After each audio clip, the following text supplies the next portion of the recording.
Nongeye kubasuza abakunzi ba Naweza TV. Shalom shalom. Muraho mwese n'amahoro. Uwiteka Imana abaha umugisha abagirire neza. Uyu ni wa mwanya wacu mwiza, ni mama Matilda kandi ni umwanya wo kuganira ku ijambo ry'Imana, umutsima w'ubugingo. Ijambo ry'Imana ni ubuzima. Ariko ndabashimira buryo ki mukunda ijambo ry'Imana. Rwose mukunda ijambo ry'Imana. Ndabibona ko mukomeje kwiyongera, uyu muryango Imana ikomeje kuwagura wa Naweza TV. Abakora subscribe bakomeje kwiyongera, abakurikira ijambo ry'Imana, batangaza comments, binyereka rwose ko tumaze kumenya iki ijambo ry'Imana rimaze mu buzima bwacu. Imana ibaha umugisha kandi bagirire neza. Mana yacu turagushimiye, turaguhimbaje data, tuguhaye icyubahiro mwami. Tugushimiye ko waturemeye undi mwanya, undi munsi kugira ngo tuzi imbere yawe, mu buntu bwawe, mu kubaho kwawe niho hari ubuzima Mana. Ubundi twahagiza turi hanze aha ni byinshi, ariko iyo tuje imbere yawe niho tubonera kubaho kwawe, niho data duhemburirwa, niho dusubirizwa intege mu bugingo, niho utubwira ibyururutse umutima, niho tubonera inkomezi n'inyunganizi, tugashobora guhangana n'iyisi iri hanze aha ngaha. Mana uhabwe icyubahiro. Bana natwe rero muri uyu mwanya mwiza tugiye kuganira ku ijambo ryawe. Ni ukuri mwami Imana, abantu bose bakurikije ijambo ryawe muri uyu mwanya bahabwa umugisha, ubahaze mu byifuzo byabo byose, ubagirire neza. Turagushimiye kandi turakwiyeguriye. Ubuntu n'imbabazi zawe bibane natwe, umwuka wera w'Imana utegeke. Mana tubone kugirirwa neza nawe, ineza yawe itugumeho. Urakoze papa, izina ryawe nirihabwe icyubahiro mu izina rya Kristo Yesu. Amen amen. Tugiye kuganira ku ijambo ryiza rero ry'Imana bene data, ryiza kubera ko ari ibyo kurya by'uyu munsi umwami yatugeneye. Habwa umugisha, fate Bibiliya zanyu tuganire ku ijambo ry'Imana. Haleluya. Uyu munsi rero tugiye kuganira ku ijambo rivuga ngo niwe uduha kunesha. Mbese hari byakunaniye? Hari biguteye ubwoba? Hari ibyo imbaraga zawe n'amafaranga yawe bidashobora gukemura? Hari ibyo abavandimwe badashoboye? Niwe uduha kunesha.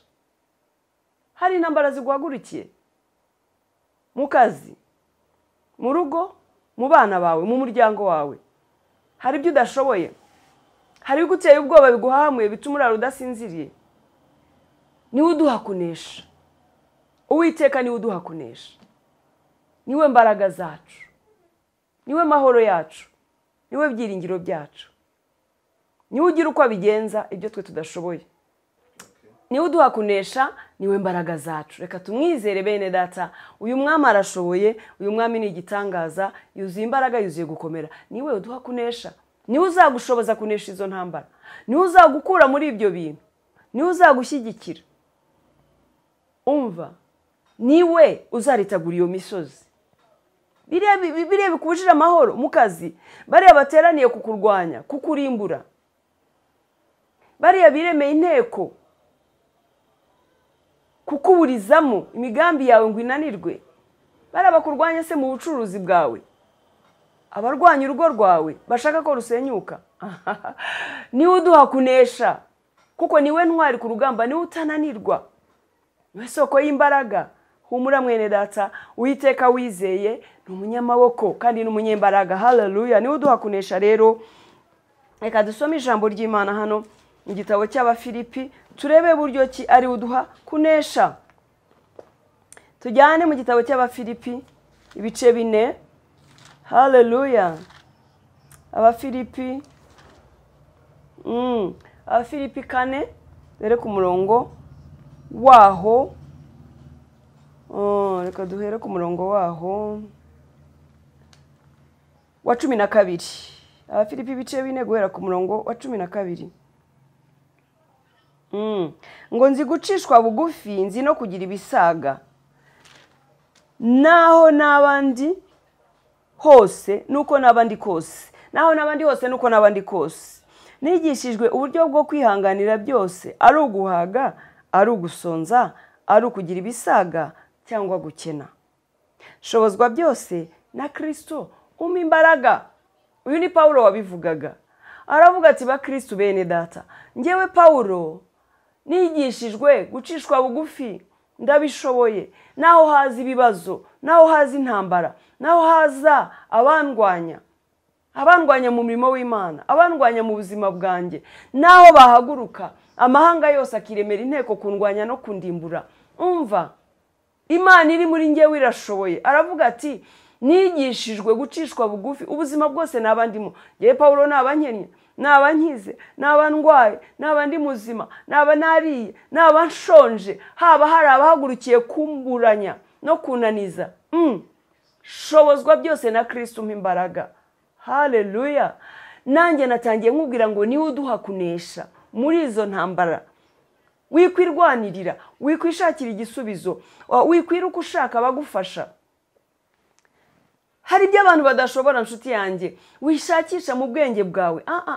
Ahubwo egera Imana, wisunga Imana, niyo izakurwanirira. Uwiteka niwe uduha kunesha. Iyo misozi umwami Imana azayiritagura. Pawulo yarabivuze ati yewe mu buzima bwose, muri situwasiyo zose, mu ntambara zose, mu bikomeye byose, Uwiteka niwe umpa imbaraga. Shobozwa byose na Kristo umpa imbaraga. Byo ntashobora giye Pawulo muri uyu murimo, muri ubu buzima, ariko mbishobozwa na Kristo umpa imbaraga. Mwene data, isunge Kristo aguha imbaraga. Yesu ashimwe cyane. Isunge Kristo aguha imbaraga muri ibyo ubona ko udashoboye. Isunge Kristo aguha ubwenge muri ibyo ubona ko ubwenge bwawe budashoboye. Isunge Kristo agushoboze aho amashuri yawe adashoboye, atazakugeza Kristo ahakugeze. Ibyo bikomeye Kristo abigushoboze. Aho abagukikije baguteze bashaka kureba uko bizagenda, Imana yawe izabikora nuyisunga ukayizera, kuko irashoboye nta kinanira. Ibyo abantu badashoboye, iby'inshuti zidashoboye, iby'ubutunzi budashoboye, iby'igihugu kitashobora, ibyo amahanga atashobora, Uwiteka arabishoboye. Pawulo bivuga neza ngo nshobozwa byose na Kristo umpa imbaraga. Mwene data, Kristo naguha imbaraga muri ibyo ubona bidashoboka.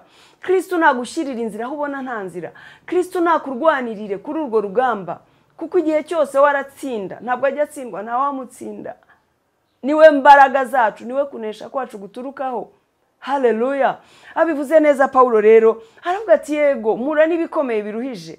Muri uyu mwanya wanjye cyangwa muri uyu muhamagaro wanjye wo gukorera Imana, ngiye Pawulo mura na byinshi. Hari binaniza, hari aho mura n'inzara, hari inyota, hari abandwanya, hari abashaka kunyica, hari aho abahora banciriye igico ngo bangirire nabi. Ubuzima bwanjye hari abashaka kubunyambura, abashaka kumena amaraso ngo ndakorera Imana.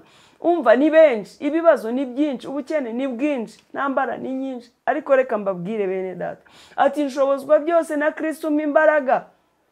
Ati kandi kunyura mu buzima bwose, guca bugufi, kwihanganira byose, gushobora byose, kuko niwe mbaraga zanjye, niwe niyeguriye, niwe nahanze amaso, niwe nahisemo gukorera, niwe nemereye, niyo mpamvu anshoboza muri byose. Haleluya. Mwene data, naje kukubaza, wowe wiyeguriye ndi? Wowe ukorera ndi? Wowe wizera ndi?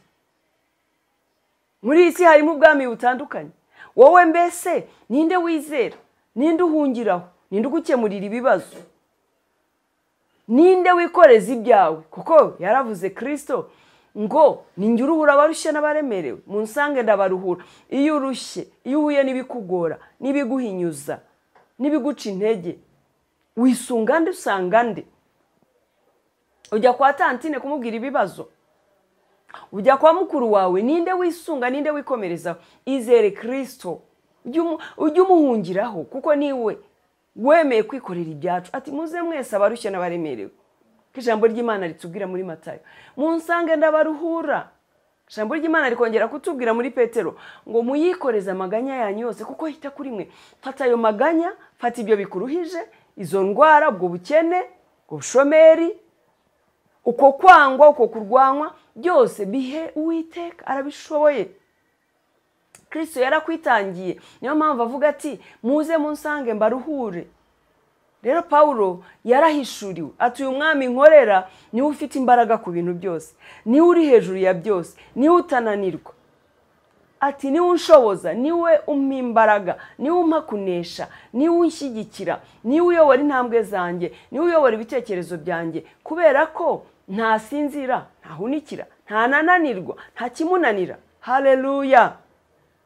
Mwene data, egera Imana, uyibwire byose, uyibwire byose ibyo utabwira abantu. Erega haba hari n'ibyo umuntu atabwira umuntu, haba hari ibyo tutabwira inshuti, kandi naho twazibwira rimwe na rimwe zikatwumvira ubusa. Erega n'izo nshuti n'abo bavandimwe n'abo bawe n'ababyeyi na bamwe b'inkoramutima bagufasha ari uko Imana yashyizeho kashe, ari uko Imana ibakoresheje. Kuko ijambo ry'Imana ratubwira ngo ntawe ugira icyo akora atari Uwiteka ukimushoboje. Nta na kimwe umuntu yakora atari umwami Imana. Rero wikondana abantu ngo runaka ntago yankoreye ikintu yabigenje gutya, ntabwo ari we Imana ishaka ko akubera igisubizo, ntabwo ari we Imana ishaka kunyuzaho ubutabazi, ntabwo ari we Imana ishaka gukoresha kugira ngo uve muri icyo kibazo. Hoya, isunga Imana, wizera Imana, izi uko izabigenza, izaho izanyuza ubutabazi bwawe. Pawulo we yarabivuze, aravuga ngo shobozwa byose na Kristo umpa imbaraga. Bitabaye Kristo mu buzima bwanjye, bitabaye Kristo muri uyu muhamagaro, bitabaye Kristo kumfata ukuboko n'iyi misozi iri imbere yanjye, ngewe Pawulo n'aba bandwanya n'abampiga bamirabunguri mwene data, bitabaye Kristo mwanzi yakumira bunguri. Biguhiga se si byinshi ntubizi, ibikugendaho ntubizi, byakumira bunguri. Ku manywa na nijoro umwanzi yirirwa acura imigambi yo kugira ngo aturimbure. Rero bitabaye Uwiteka Imana ntago byavamo, ntago byashoboka. Reka twisunga Imana, tuyizere, uyikorere, uyihanga amaso, ushakashaka ibyo umwami ashima, ubikurikize kugira ngo ubeho imbere y'Imana nta mugayo, nta kimana ikugaya, nta kimana igushinja. Hanyuma ibyo kugira neza izakugira neza kandi izakurwanirira. Yewe nibiba na ngombwa izatanga ingabo nyinshi zipfe ku bwawe, n'amahanga izayatangirira ubugingo bwawe. Kuko kubayizera ntawe uzakorwa n'isoni. Haleluya. Nkunda ijambo ry'Imana ari mu gitabo cya Yesaya rivuga ngo kuko umwami Imana izantabara, nicyo gituma ntamwara, amaso yanjye agakomera akamera nk'urutare. Ninde uzamburanya? Ninde undwanya? Ninde umpagurukiye? Ko nge nzi ko ntazakorwa n'isoni, ko nzi ko ntazamwarwa, ko nzi ko ntazatsindwa. Ninde umburanya? Ninde umpagurukiye? Kuwiteka ari mu ruhande rwanjye. Haleluya. Ayo ni amagambo y'ubutsinzi, ayo ni amagambo y'umuntu wamenye Imana, wamenye imbaraga z'Imana, uzi ko ashobozwa byose na Kristo, uzi yuko Kristo amubereye ingabo imukingira, uzi yuko Kristo amurwanirira, uzi yuko Kristo amubereye maso. Isunge rero Kristo mwene data, arashoboye. Ariko se bikiraho nkubaze, wari wamwakira nk'umwami n'umucunguzi w'ubugingo bwawe? Ese wamuhaye umwanya? Uramuzi, uramwizera, uramwiringira, uramwemera se basi nibura? Igituma mvuga gutyo nuko nzi ko iri jambo rigenda mu mahanga yose, rihura n'abantu benshi. Hari abizera, hari abatizera, hari abamwemeye, hari abataramwemera. Ariko nshuti yanjye, nakugira inama yo kumwemera, yo kumwakira nk'umwami n'umucunguzi, umwimike mu bugingo bwawe. Azakurwanirira, azakugirira neza, azakurengera, azagutabara. Nibiba ngombwa azatuma ingabo zipfa ku bwawe. Niba ngombwa azagushyirira inzira aho itari. Niba ngombwa azazana umucyo mu gihe cy'umwijima mu buzima bwawe, mu gihe cy'amarira n'agahinda azazana guseka. Niwe Kristo tuvuga, wa wundi wadupfiriye, wa wundi watubambiwe, wa wundi wanywereye ku gikombe gisharira kugira ngo acungure yewe nawe twebwe abanyabyaha. Ntabwo azakureka, ntazagusiga, ahubwo wowe shyiraho imbaraga, shyiraho umwete, umwemere. Utaramwakira, shaka umukozi w'Imana uri hafi yawe, umubwire utese Kristo bamwakira bate, yima ingoma mu mitima yabo gute, bagendana nawe gute? Azakuyobora, azakubwira. Nunashaka uzampamagara, uraza kubona nomero zanjye kuri icyo kiganiro. Ushobora no kumuhamagara nanjye ukambaza, ushobora no kwandika muri comments ukansobanuza. Telefoni yanjye irahari, ushobora kunyandikira kuri WhatsApp nkakugira inama, nkakuganiriza niba nta mukozi w'Imana uri hafi yawe. Wowe rero wari usanzwe waramwizeye, wenda unamukorera, wenda unagendana nawe, ariko hakaba hari byari biguciye intege, byari bigushubije inyuma mu kwizera. Ongera umuhanga amaso, uyu mwami arashoboye, niwe soko y'imbaraga, niwe udatererana bamwiringira. Kuba mwizera bose ntawe uzakorwa n'isoni. Kandi umenye ngo mubo yapfiriye nawe urimo, mubo yameneye amaraso urimo. Niki se yakwima niba yarakumeneye amaraso?